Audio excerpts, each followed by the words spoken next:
Welcome everyone. So today I'm going to show you how to make the portable calculator. So please enjoy as the music runs. Bye. I will also guide you with the text so you will not face any problem while I'm not speaking. So let's start.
Oh, welcome back.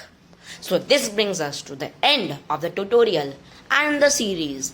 I'll attach the code of all the projects in the description if you want to try them out. So I hope you have understood how to make these projects on your own now.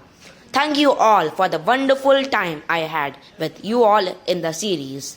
So bye everyone, and I will see you next time with a new video.